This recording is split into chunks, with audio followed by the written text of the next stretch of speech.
Kan karma itu kama sebagai sebuah tindakan yang didasari oleh niat. Kita bicara kama juga sebagai wipakanya.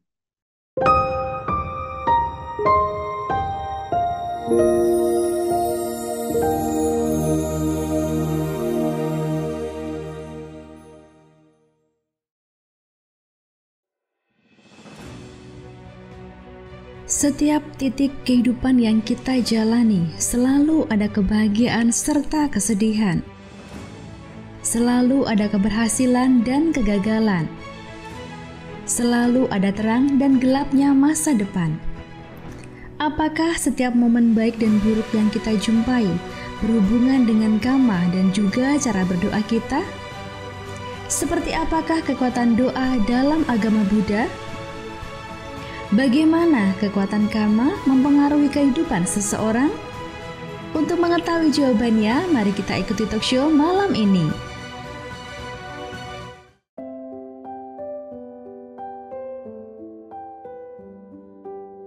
Bagaimana kekuatan karma mempengaruhi kehidupan?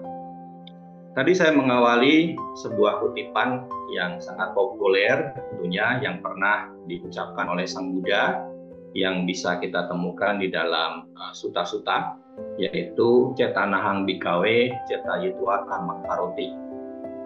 Di sini kita harus pahami bahwa Sang Buddha menyampaikan bahwa apa yang disebut dengan karma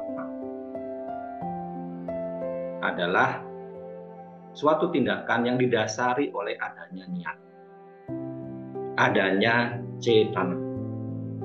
Ya, adanya cetana, adanya niat, adanya cetana, adanya kehendak. Ya, seperti pada malam hari ini kita punya niat kan? Untuk apa? Mendengarkan khotbah Dhamma.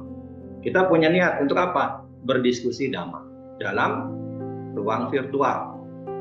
Ada niat, maka apa yang kita lakukan ini menjadi satu kondisi yang bisa kita sebut sebagai karma, sebagai sebuah perbuatan yang bisa menghasilkan buah.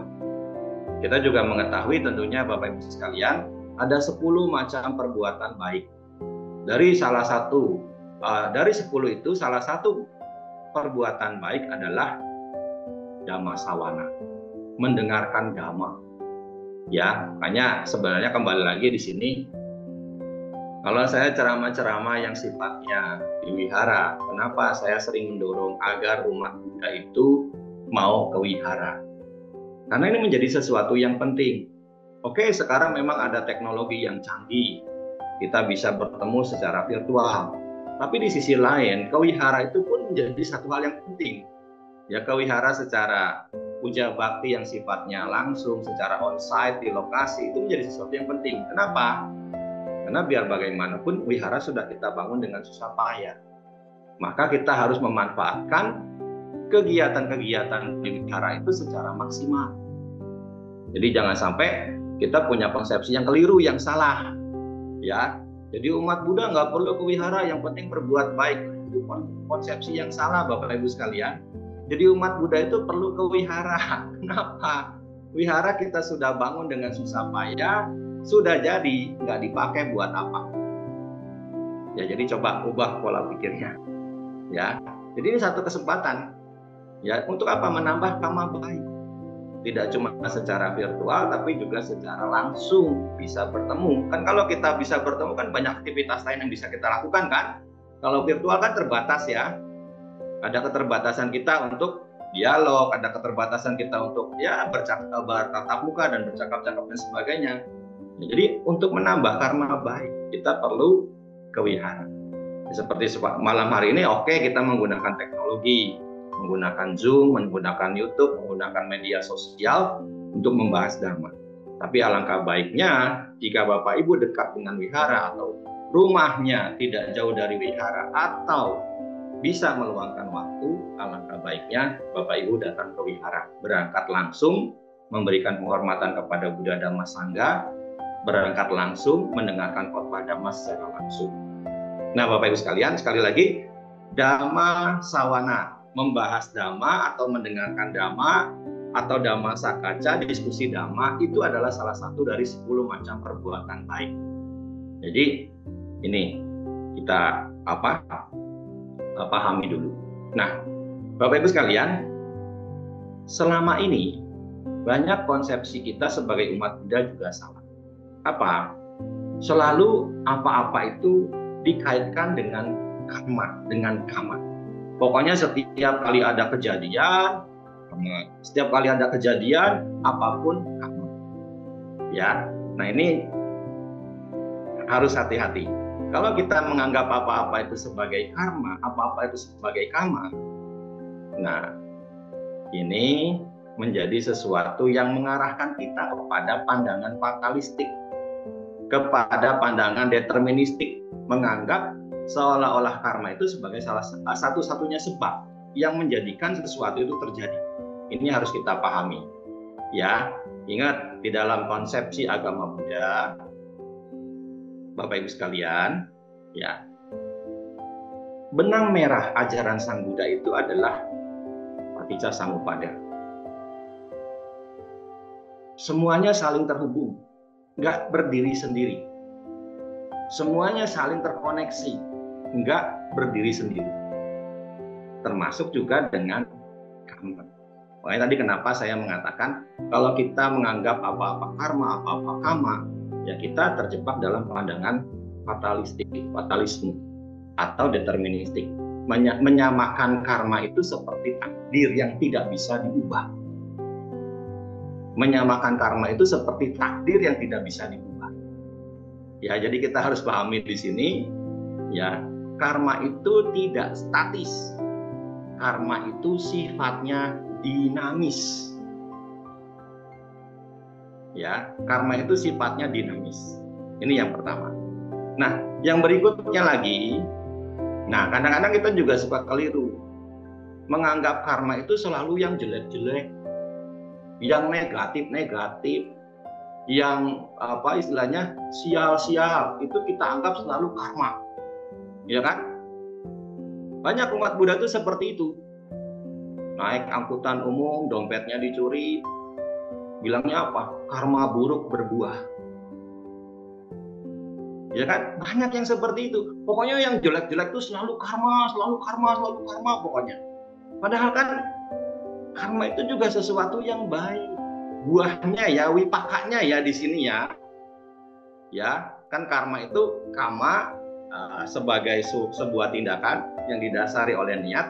Kita bicara kama juga sebagai wipakanya. Ya, nah, nggak semua yang jelek-jelek itu kita selalu bilang itu karma. Ya, nggak semuanya. Ya, kembali lagi di sini. Ya, Bapak Ibu sekalian, sesuatu yang baik, kita bisa bertemu di ruang virtual untuk bersama membahas Dhamma ini juga sebuah kondisi perbuatan baik, karma baik yang kita lakukan juga, terkondisi berbuah. Mungkin Bapak Ibu nanti satu saat kita bisa bertemu secara tatap muka langsung, bisa ngomong-ngomong tentang Dhamma, itu kan nggak ujuk-ujuk kan. Itu adalah sesuatu yang baik. Hari ini mungkin Bapak Ibu tadi ke wihara. Hari ini kan masih suasana Imlek ya. Mungkin di wihara ada petik angpau. Tadi saya juga di wihara mengadakan petik angpau. Ada sponsor-sponsor umat yang mendukung. Ada yang ngasih kipas angin, ada yang ngasih kompor gas, ada yang ngasih mini cooker itu buat ngeblender yang kecil. Ada blendernya juga, ada yang dapat rice cooker. Itu mereka kan angpaunya itu dipasang di pohon angpau, mereka pilih secara acak. Ada yang dapat rice cooker, ada yang dapat kompor gas, ada yang dapat kipas angin. Kalau saya ngasihnya buku-buku Dhamma juga, sama seperti panitia. Ya, karena koleksi buku Dhamma kan harus kita bagikan juga kepada umat, biar umat juga memahami, mau membaca sendiri langsung. Ya, jadi itu kan sesuatu yang baik. Kan nggak semua bisa dapat dari sekian banyak umat yang hadir, yang ngambil angpau yang ada di pohon angpau.